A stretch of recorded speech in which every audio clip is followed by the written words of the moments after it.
Assalamualaikum warahmatullahi wabarakatuh, sahabat sekalian, kembali lagi di channel Atta Bik Muhammad. Kali ini akan disampaikan sebuah kisah tentang pluralisme pasca Gus Dur yang bersumber dari buku Gus Dur Santri Par Excellence Teladan Sang Guru Bangsa oleh Zuhairi Misrawi. Abdurrahman Wahid atau biasa dipanggil Gus Dur, merupakan simbol kesetaraan dan pluralisme, santri neomodernis par excellence. Seorang guru bangsa dan solidarity maker. Ia menginginkan setiap orang diperlakukan setara dalam hukum, tanpa membeda-bedakan warna kulit, etnis, agama, atau ideologinya. Gus Dur menghargai mereka sebagai sesama manusia dan warga negara. Bagi kalangan minoritas, Gus Dur merupakan pembela utama eksistensi mereka. Gus Dur merupakan sosok pahlawan hak asasi manusia. Bahkan tahun 2004 Gus Dur diberi gelar Bapak Tionghoa di Kelenteng Tai Kaksi, Semarang. Kegigihannya membela pluralisme ini juga yang membuat Gus Dur pada Mei tahun 2008 dianugerahi Medals of Valor dari The Simon Wiesenthal Center di Amerika Serikat. Melalui buku ini Anda akan mengenal lebih dalam lagi sosok multidimensi Gus Dur. Seorang tokoh lintas agama, demokrat, sederhana dalam penampilan, bahkan ada yang beranggapan Gus Dur adalah wali mastur, wali yang menyembunyikan diri. Namun sebelum lanjut, jangan lupa mendukung channel ini dengan cara klik tombol like dan subscribe, serta aktifkan tanda lonceng agar sahabat tidak ketinggalan video yang kami sajikan. Presiden SBY dalam prosesi pemakaman Gus Dur menyatakan bahwa almarhum adalah Bapak Pluralisme dan Multikulturalisme. Sri Sultan Hamengkubuwono ke-10 juga menyebut Gus Dur sebagai pejuang pluralisme, tanggal 31 Desember tahun 2009. Kematian Gus Dur sungguh mengejutkan seluruh pihak. Doa senantiasa menggema di jagat republik ini, termasuk dalam pesta malam tahun baru yang lalu. Penulis sangat terharu ketika melihat langsung ratusan ribu warga menyambut kedatangan jenazah almarhum di Pesarean Pesantren Tebuireng. Mereka melambaikan tangan sembari melafalkan pujian kepada Tuhan dan Muhammad SAW, sebagaimana lazimnya dalam tradisi Nahdlatul Ulama. Salah satu jasa besar Gus Dur adalah mengukuhkan panji-panji pluralisme. Sebab itu, pernyataan Gus Dur sebagai bapak dan pejuang pluralisme merupakan sebuah realitas yang tidak terbantahkan lagi. Meskipun demikian, pernyataan tersebut meninggalkan dua hal, harapan dan tantangan. Harapan, karena pluralisme masih menjadi laku sosial politik, mereka yang mendukung tegaknya kebinekaan merupakan kelompok mayoritas. Sebaliknya, mereka yang menolak pluralisme adalah kelompok kecil yang kadangkala suara mereka lantang di permukaan. Meskipun suara mereka lantang, tetapi kehendak publik pada pluralisme tidak akan mampu ditundukkan oleh ambisi dan tendensi mereka. Gus Dur berada di barisan garda depan untuk memperkuat pluralisme di republik ini. Istimewanya, pluralisme yang dikembangkan Gus Dur tidak hanya pada tataran pemikiran, melainkan menjadi sebuah tindakan sosial politik.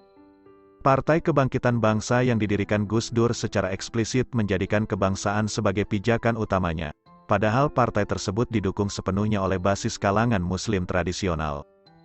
Gus Dur telah mampu menggabungkan antara pemikiran dan tindakan pluralisme. Gus Dur juga memperlakukan kelompok-kelompok minoritas, terutama mereka yang tertindas sebagai warga negara yang mempunyai hak sama di depan hukum. Tatkala menjadi Presiden RI keempat, Gus Dur juga memulihkan hak politik etnis Tionghoa. Gus Dur selalu menegaskan bahwa kelompok minoritas mempunyai hak sipil, politik, ekonomi, dan budaya. Eksistensi mereka dilindungi oleh konstitusi. Dalam hal ini, pemikiran tentang pluralisme sejalan dengan spirit demokrasi, bahkan makin memperkukuh. Keduanya tidak bertentangan, bahkan saling menguatkan. Tantangan meskipun demikian, harus diakui bahwa pluralisme masih menghadapi tantangan yang serius, terutama pasca fatwa MUI tentang pengharaman pluralisme. Beberapa hari lalu, dalam sebuah khutbah Jumat di salah satu masjid di Ciputat, penulis masih mendengarkan seorang khatib yang mengutip fatwa MUI tentang pengharaman pluralisme. Fatwa semacam ini merupakan tantangan serius dalam membangun harmoni dan kebersamaan, karena seolah-olah ketika berhubungan dengan kelompok lain yang berbeda, maka dianggap akan menjadi bagian dari kelompok tersebut. Padahal, dialog dan perjumpaan justru dapat menjadi kekuatan dan potensi, terutama dalam konteks kebangsaan. Pluralisme pertama-tama dimulai dari kesadaran tentang pentingnya perbedaan dan keragaman. Sebab perbedaan merupakan fitrah yang harus dirayakan dan dirangkai menjadi kekuatan untuk membangun harmoni. Adapun anggapan bahwa pluralisme akan menjadi sinkretisme merupakan pandangan yang cenderung mengada-ada. Faktanya, pluralisme dan sinkretisme sangat tidak identik. Pluralisme makin mendapat tantangan, karena tindakan intoleransi sepanjang tahun 2009 masih menjadi momok yang menakutkan. Setidaknya menurut pemantauan Moderate Muslim Society, ada sekitar 59 tindakan intoleransi.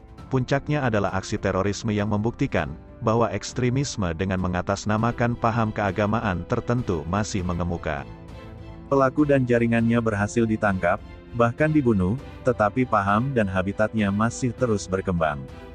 Fatwa keagamaan berupa penyesatan dan pengharaman terhadap kelompok minoritas dalam intraagama sepanjang tahun 2009 juga menjadi tantangan serius. Fatwa tersebut dapat digunakan untuk melakukan tindakan hukum yang dapat dianggap sebagai diskriminasi dan kriminalisasi terhadap kelompok minoritas.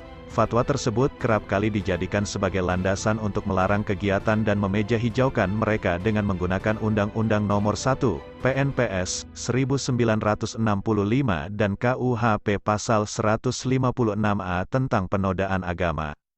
Di samping itu, kelompok minoritas harus mendapatkan perlakuan tidak manusiawi dari sekelompok masyarakat yang tidak beridentitas, baik penyerangan maupun pengusiran. Oleh sebab itu, Pew Forum on Religions and Public Life, 2009, dalam rilisnya tentang indeks diskriminasi yang dilakukan pemerintah, Indonesia termasuk negara dalam kategori high and very high, karena masih undang-undang dan hukum yang dapat digunakan oleh pemerintah untuk melakukan tindakan intoleran, baik berupa restriksi, dehumanisasi, dan opresi. Bahkan diskriminasi yang terjadi di Republik ini menyerupai Pakistan dan Afghanistan. Dalam hal ini, menghidupkan dan mengembangkan kembali pemikiran Gus Dur menjadi sangat relevan. Di antaranya diperlukan pandangan keagamaan yang berorientasi kebangsaan, yang dapat melindungi seluruh warga negara, apapun agama, keyakinan, kelompok, ras, dan sukunya. Dalam buku Islamku, Islam Anda dan Islam Kita, Gus Dur menegaskan bahwa umat Islam Indonesia harus mengembangkan pandangan keislaman yang berorientasi kebangsaan. Salah satu pesan yang kuat dalam Al-Quran, bahwa Muhammad Shallallahu Alaihi Wasallam diutus oleh Tuhan untuk membangun persaudaraan bagi seluruh umat, Quran Surat Al-Anbiya ayat 107, istilah tersebut menjadi salah prinsip yang menonjol di lingkungan Nahdlatul Ulama, yaitu Islam Rahmatan lil Alamin, Islam yang menyebarkan perdamaian dan toleransi, bukan ajaran yang menebarkan konflik, apalagi kekerasan. Gus Dur senantiasa menyatakan, bahwa keberislaman yang berkembang di tanah air berbeda dengan keberislaman yang berkembang di Arab Saudi. Interaksi kebudayaan di antara berbagai kelompok di tanah air telah menjadikan Islam sebagai agama yang terbuka terhadap perbedaan dan keragaman, bahkan mendorong demokratisasi. Maka dari itu, dalam rangka memberikan penghormatan terhadap Gus Dur sebagaimana dilakukan oleh Presiden SBY, akan sangat baik jika MUI menarik kembali fatwa pengharaman terhadap pluralisme, dan hal tersebut sama sekali tidak mengurangi wibawa MUI. Tradisi penangguhan dan koreksi fatwa dilakukan oleh ulama terdahulu, sebagaimana dilakukan oleh Imam Syafi'i dengan diktum pendapat lama, Qaul Qadim, selama masih di Irak dan pendapat baru Jadid ketika menetap di Mesir.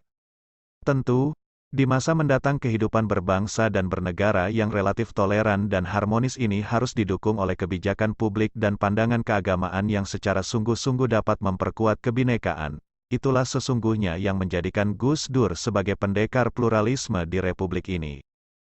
Demikian, semoga bermanfaat. Nantikan video selanjutnya dengan judul buku, Gus Dur Telah Pergi, penulis Frans Magnus Suseno. Terima kasih.